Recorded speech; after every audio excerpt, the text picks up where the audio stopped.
Why do bad things happen to good people? This was the question on most lips when Abdul Jalil, the son of the king of Malaysia Sultan Ibrahim, died in December 2015. The young prince was only 25 years old at that time, and his passing was a tragic and unexpected loss to the entire country. But what led to his untimely passing, and why was his death so tragic and unbearable for both the royal family and the public? This is the heartbreaking story of Abdul Jalil, or the People's King of Souls, as he was popularly known in Malaysia. Abdul Jalil lived most of his short life in service to the needy and to meet the welfare of others. Even though he came from the wealth and power, Abdul remained a humble and loving soul all through his life. Being a son of the famed Sultan Ibrahim, the billionaire ruler of the state of Johor in Malaysia, and the just recently appointed monarch of all of Malaysia, Abdul could be described as a prince in every aspect of the word, but his lifestyle was without the pomp and glitter of most young princes. Instead, he lived as an example to everyone around him. Born in the year 1990, Abdul was raised in the traditional Malay Islam household of the Johor royal family. The state of Johor is one of the most powerful royal houses in the nation of Malaysia, with a dynasty that goes back centuries. The present ruler of Johor is Sultan Ibrahim, an avid businessman with investments in real estate and technology and an estimated net worth of $5.7 billion.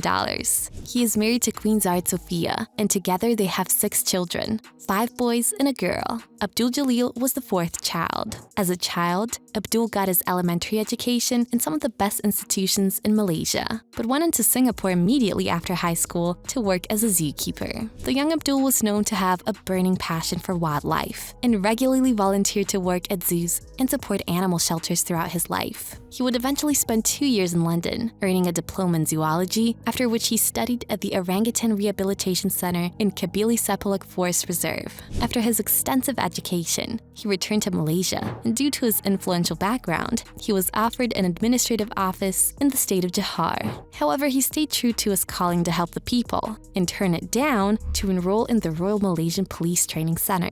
He was noted for being the first member of the royal family to make such a decision. He grew to the rank of inspector in the Royal Police Force, and eventually, he opted to be enlisted in the anti-terrorist unit to be at the very center of the battle against insurgency in the state. Unlike his older brother Ismail, who was the Crown Prince of Johor, Abdul was more interested in direct selfless service to the public, rather than the official duties that came with being royalty. He actively donated to non-governmental organizations and various health associations, so much so that it was said he had to be protected from himself by not being allowed to participate in running events so he didn't overwork himself more than he already had been. Unlike the other members of his family, he never enjoyed horse racing or polio, and this was majorly because he suffered a rare allergy. It was not a big issue according to members of his family, but what was said was that all along, he had a more sinister and terrible enemy eating into him from the inside. Everyone was oblivious to this, including Abdul Jalil himself.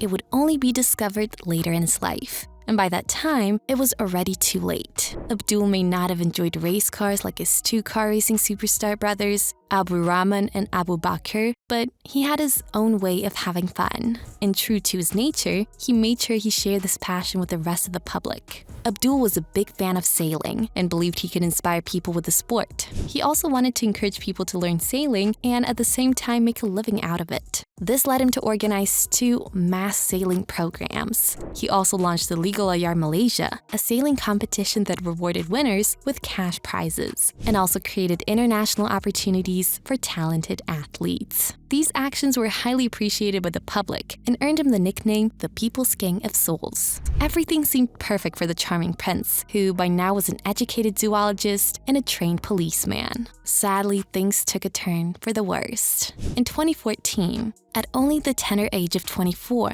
Abdul Jalil was diagnosed with stage 4 liver cancer. Abdul had been so caught up in his activities that he failed to realize his health was failing, and by the time he did, the disease had become terminal. As expected, the royal family was devastated by the news. What didn't help the issue was it was at the same time that Crown Prince Ismail, Jalil's elder brother, was getting married. The family and public were torn by the celebration of the coming wedding and the mourning of the sad news of Jalil's illness. Abdul Jalil only agreed to be fully admitted when the symptoms became too evident. But even then, he continued his work in his various charity organizations till the weight loss and pain became unbearable. While in the cancer treatment center, his parents and loved ones regularly came around to visit and comfort him. It was said that his mother, Queen Zahra Sophia, stayed by his side and read him poems which she composed herself to ease his pain. Abdul, despite his dire condition, was noted for being cheerful all through his time in the hospital. He played jokes and pranked the nurses constantly to get a laugh out of everybody in the wards. Videos of this circulated and the public was left in awe of the humanity of Abdul. How someone in such a critical condition could be so lighthearted and happy is something you must admire. However, in December 2015, Abdul Jalil passed away at the age of 25. His life, though short, had an outstanding impact on those around him.